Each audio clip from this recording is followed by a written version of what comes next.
Hi guys, happy Monday. Today's read aloud is called Richard Wright and the Library Card, illustrated by Gregory Christie and written by William Milner. I'm going to give you just a little bit of background information before we get started. Richard Wright and the Library Card is a fictionalized account of an important episode from the life of Richard. He was born in September in Mississippi in 1908. His family moved a lot looking for work, and Richard was educated in a number of different schools. During this time, he gained access to a public library with the help of a coworker. He read many books during this period, which inspired him to become a writer. He moved to Chicago in 1927, and he wrote his first novel called Native Son in 1940, became an international bestseller. Black Boy, his autobiography, was published in 1945, and this book that we're getting ready to read is based on a scene from his autobiography. He died in France in 1960. I hope you enjoy. Just a reminder that while I'm reading today, I'm going to be asking you questions. These are going to be on your exit ticket. Here we go. Richard Wright and the Library Card. Richard loved the sound of words. He loved the stories his mother told about the farm where she grew up. There was a willow tree by a bend in the river, she explained. I dreamed all my girl dreams down there. Richard loved to hear his grandfather tell about the war, how he ran away from his master and fought the rebel army. I was only a boy, his grandfather said proudly, but I fought as well as any man. I fought in the rain and the mud. I carried the flag at the head of the troops.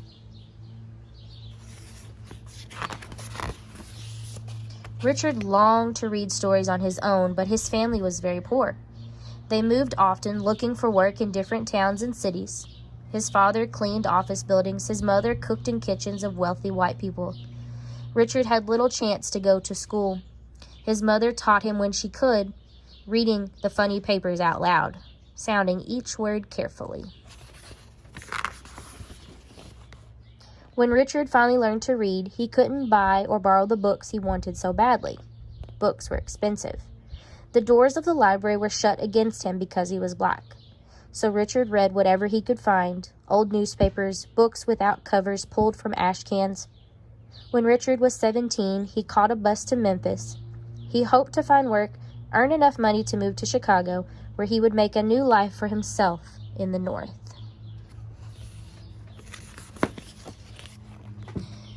Richard walked the hot streets looking for a job that would be his ticket to freedom.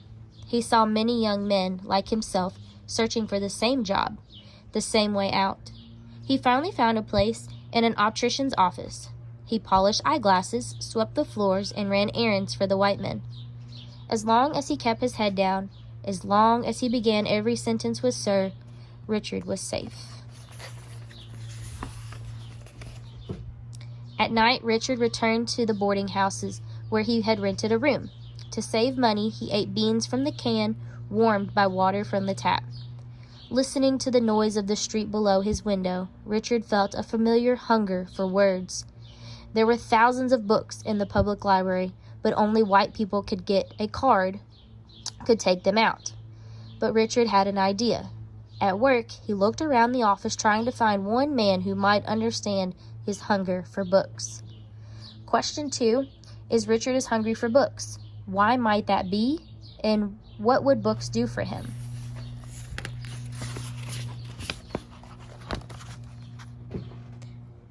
For the most part, they were like so many white men he had known before. They would never understand a black boy who wanted a library card, a black boy who wanted to read books even they didn't read. Only one man seemed different from the others. Jim Falk kept to himself, and two other men ignored him as they ignored Richard. Several times, Richard had been sent to the library to check out books for him. One day, when the other men were out to lunch and Jim was eating alone at his desk, Richard approached him. I need your help, Richard said. Are you in some kind of trouble? Jim asked, with a suspicious look. I want to read books. I want to use the library, but I can't get a card, Richard said, hoping Jim would not laugh in his face. What do you want to read? Jim asked cautiously. Novels, plays, history?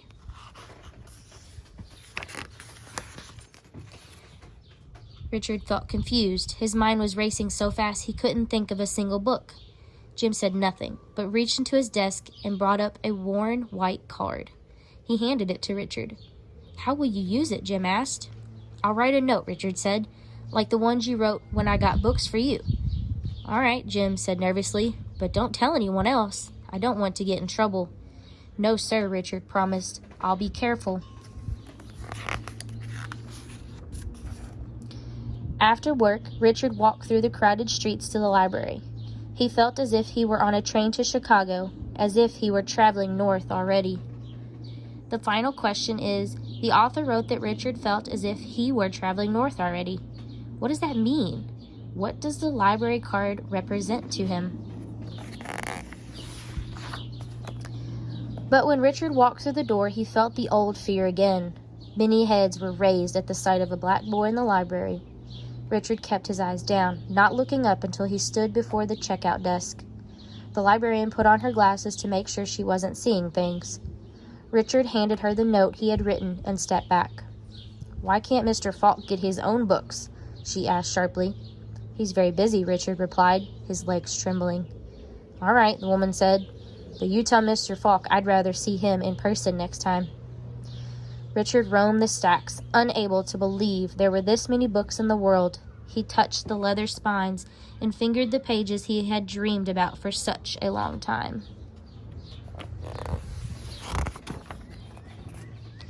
"Are you sure these books aren't for you?" the librarian asked in a loud voice when he went to check them out. Once again, heads turned and Richard felt the eyes of white people on him. He thought he had been caught, that he would never be able to read the books he wanted so badly. But Richard told the lady what she wanted to hear, what she believed was true about all black boys like him. "No, ma'am," he said. "These books aren't for me. Heck, I can't even read." The librarian laughed out loud and stamped his books. Richard heard other people laugh as he walked out the door. That night, in his room, Richard read until the sun dimmed the electric light. He read the words of Dickens, Tolstoy, and Stephen Crane. He read about people who had suffered as he had, even though their skin was white. They longed for the same freedom Richard had spent his life trying to find. With the light of the sun coming through the window, Richard put down the book. He felt sleepy, but the words he had read echoed in his ears, colored everything he saw. He wondered what he would act differently if others would see how the books had changed him. Richard knew he would never be the same again. That morning, he carried the books to work and a newspaper. Whenever he had a chance, whenever the office was empty for a moment, he read. Mr. Falk walked over, pretending that he was asking Richard to go and pick up his laundry for him. "What'd you get?" he asked under his breath. Richard opened the newspaper and showed him. Jim seemed shocked at first, but then a smile came over his face. "Those are powerful books, Richard," he said. "Those books will stay with you for the rest of your life. But for now," he said, looking around the office, "you should keep them to yourself." Richard tried to do just that, but as the time for the journey north came closer, he didn't care who saw him reading. The men in the office either laughed at him or asked if he was crazy. "What's a colored boy like you toting a bag full of books around for? Your head can't hold all them big words." Every now and then, Jim smiled at him from across the room. The library books has changed some of Richard's feelings about white people. Richard still feared them, but he understood them better. That day he left for Chicago, Richard stopped by Mr. Falk's desk. "Thank you," Richard said. "Thank you for the books. Thank you for everything." Jim didn't say a word, but he shook Richard's hand in front of everybody. On the train going north, flying across the open fields, Richard remembered the books he had read. The words came back to him, the stories more real than the train itself. Every page was a ticket to freedom, to the place where he would always be free.